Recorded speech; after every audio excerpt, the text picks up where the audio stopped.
Retrouvez ce réseau ainsi que bien d'autres dans le DVD de l'exposition Trainmania, disponible à la boutique LR Modélisme.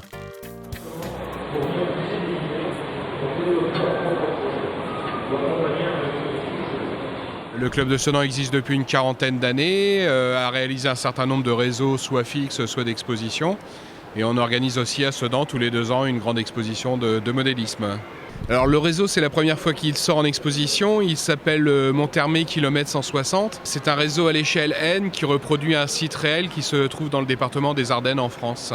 La ligne que l'on reproduit suit le cours de la Meuse dans sa vallée. Et la Meuse est très sinueuse, donc il a fallu construire énormément de ponts et de tunnels pour que la ligne puisse exister. Et la particularité de cette gare est que les quais sont construits sur le pont, car l'espace entre les 2 tunnels est vraiment trop étroit. C'est un site qui est vraiment emblématique des Ardennes, puisqu'il se situe au bord de la Meuse et il y a des rochers qui sont connus sous le nom des 4 Fils-Aymon, liés à une légende du Moyen-Âge.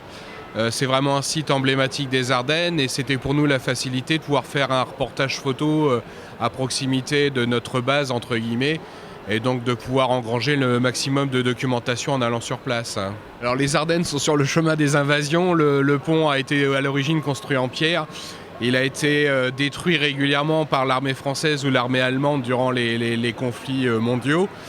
C'est ce qui lui donne son aspect actuel très complexe, puisqu'il reste des piles en pierre d'origine, avec une partie du pont qui a été reconstruite en béton et une autre partie qui est faite sur base d'éléments métalliques. Donc c'est vraiment un patchwork de matériaux de construction suivant les époques.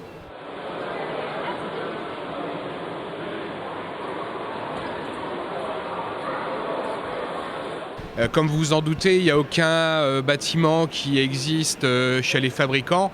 Donc grâce à l'obtention de plans auprès de la SNCF ou de photos sur place, on a pu, grâce à l'aide d'un fabricant français, faire fabriquer chaque modèle des bâtiments et même du pont métallique qui a vraiment un pont avec une structure très complexe.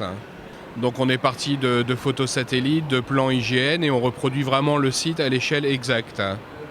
Les bâtiments ainsi que le pont sont fabriqués en carton découpé au laser.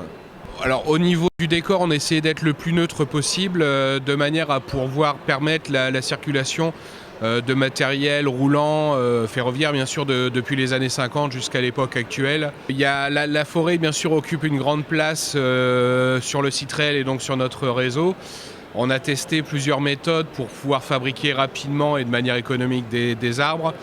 Après plusieurs essais, on s'est arrêté sur une base en fibre qui sert normalement à fabriquer de la moquette et qui est ensuite saupoudrée de flocage de diverses couleurs pour éviter d'avoir une forêt d'une seule couleur unie.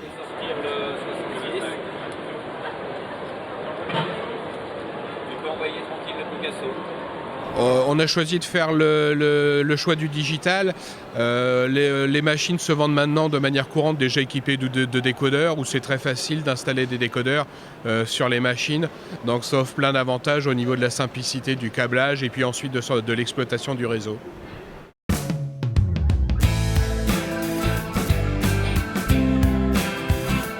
Restez en contact avec l'actualité ferroviaire en vous abonnant à la chaîne YouTube de Loco Revue et en aimant la page Facebook.